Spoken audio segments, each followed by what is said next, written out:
Tuelekee kaunti nambari 10 ambapo serikali imetuma helikopta kugawanya chakula kwa zaidi ya familia 4,000 katika kaunti ya Marsabit kufuatia mafuriko yaliyosababisha uharibifu wa makazi katika baadhi ya vijiji. Mafuriko hayo ambayo pia yameathiri miundombinu ya usafiri yalisimamisha usafiri katika baadhi ya maeneo kama vile barabara ya Koguta, eneo bunge la Suba kaskazini mwa kaunti ya Homa Bay. Ali Manzu na mkusanyiko wa taarifa za mafuriko na athari zake. Walio kwenye jukwaa za mabalozi, mashujaa wetu, tumsalimie kwa huku Wakenya wakiendelea kusherehekea siku kuu ya mashujaa, kwa wengine ilikuwa ni tatizo la usafiri lililosababishwa na mafuriko kaunti mbalimbali. Katika barabara ya Koguta Sindo, eneo bunge la Suba kaskazini, kaunti ya Homa Bay, shughuli za usafiri zilisimama kwa muda wakati waombolezaji walipokuwa wakielekea kwenye mazishi ya mke aliyekuwa mbunge wa eneo hilo Peter Nyakiama, na kuchukua jitihada za wenyeji kumfikisha seneta wa kaunti hiyo Moses Kajwang na viongozi wengine kufika. 60 years later, it is still the same state of affairs. Recently, we have made special appeal to Presidential Delivery Unit to upgrade the 2 Suba roads. There's one where a contract had been given when we were in Grand Coalition, but the contractors failed to perform. Katika kaunti za Marsabit, Wajir, Garissa na Mandera, shughuli za usafiri pia zilikatizwa baada ya mvua inayoendelea kunya maeneo hayo kuzua mafuriko hadi katika vijiji na kukatiza usafiri. Waziri wa ugatuzi Eugene Wamalwa anazuru maeneo yaliyoathirika kutoa misaada na ushauri kwa wasimamizi. Our commitment as national government is to ensure that we support the affected counties and all the affected families.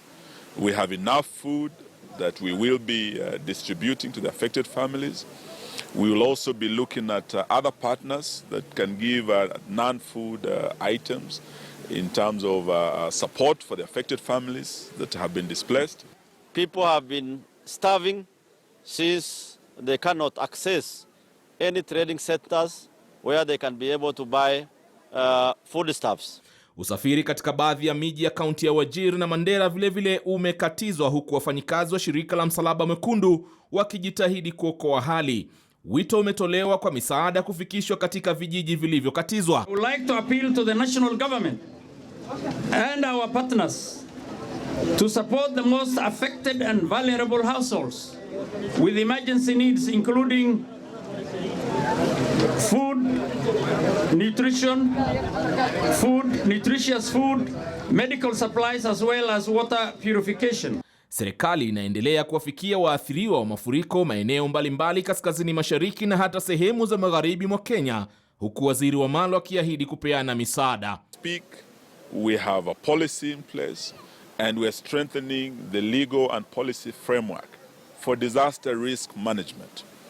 And those that are dealing with the necessary legislation, we want to urge whether it's the National Assembly or the Senate to prioritize and to fast-track the necessary legislation so that we are able to have a more structured and better coordinated response to disasters as and when they unfold. That policy and legal framework is necessary, and coordination between the 2 levels of government, the national and the county governments, as well as our development partners. So we want to, even as we deal with the challenges of today, plan for tomorrow. Hapo kesho Wamalwa ataelekea katika vijiji kaunti za Wajir na Mandera. Ali Manzu, KTN News.